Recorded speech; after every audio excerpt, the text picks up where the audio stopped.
There are literally thousands of content creators on YouTube who are going to sell you the dream of being able to create your handmade creative financial dreams in 90 days.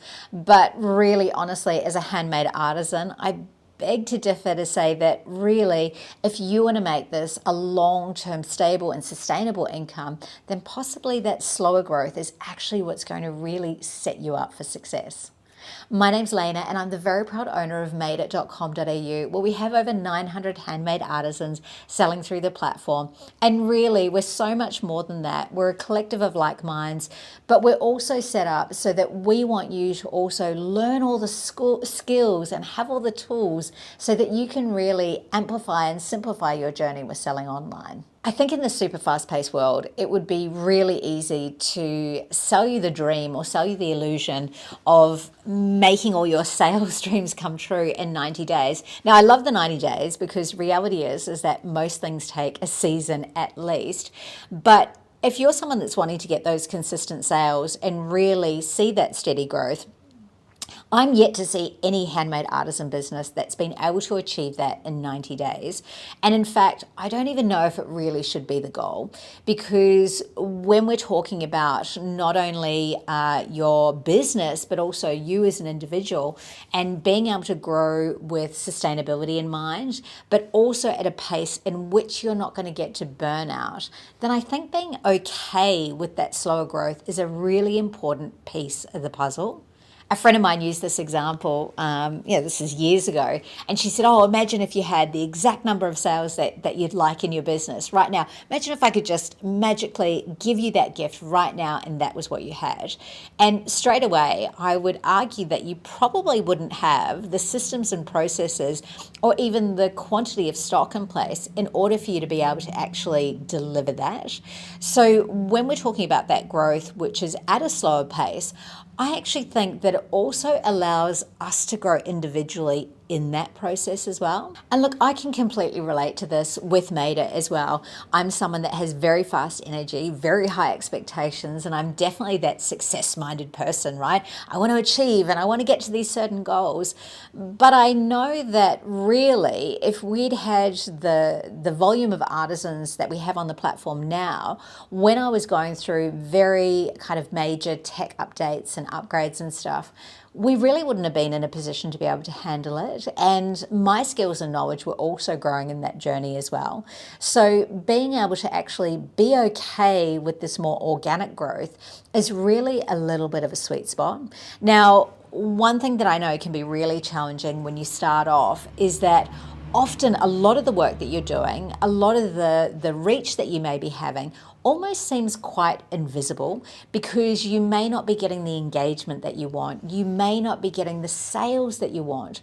And that's challenging, and I'm not here to brush over it and pretend that it's not, because it really is. And that's what I like to call the art of business, right? The art of business is really having that resilience and that tenacity and understanding so that you can really stick with it. Now, if we're talking about what I would suggest in a 90-day plan, rather than trying to get to the pinnacle, right? Get to the top of your sales, what I would be doing is really being able to focus on setting some very simple goals that make sure that you're on the trajectory to where you want to go. And then applying this very simple idea of the gap and the gain, right? And making sure that you're sitting in the focus of the gain.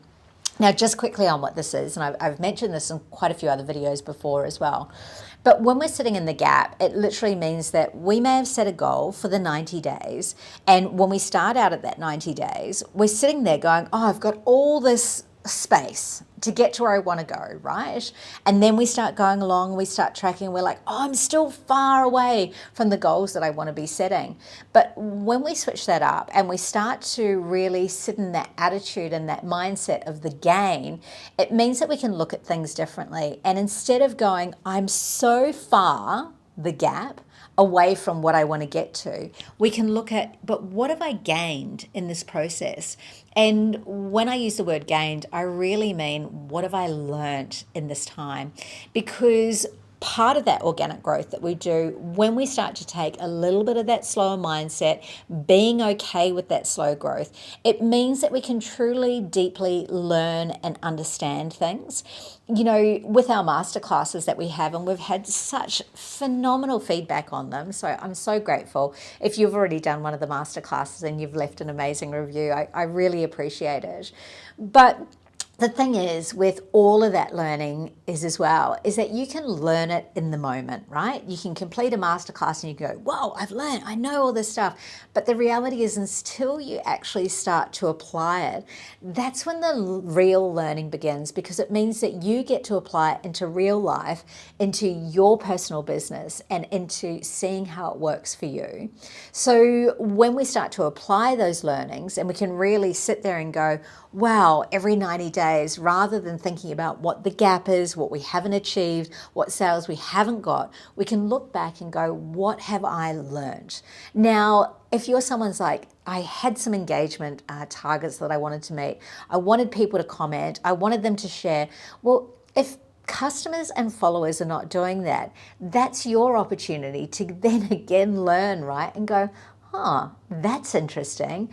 Got my curiosity hat. How could I have done things differently? And what can I try differently in the next 90 days ahead to see whether or not I can start to see a gain or a change in what I'm doing? Now, it's in this slow, steady, conscious, mindful approach to selling online that we really get to have an enriched business, I want to say, because it means that you're doing it knowing what is working. So I hope that you enjoyed this video. I'd love it if you could like or subscribe, but I'd also love it if you could pop a comment down below. What does growth look like for you? What have you changed since selling online compared to when you first started as well? So thanks so much for joining me, and I'll see you again soon. Bye.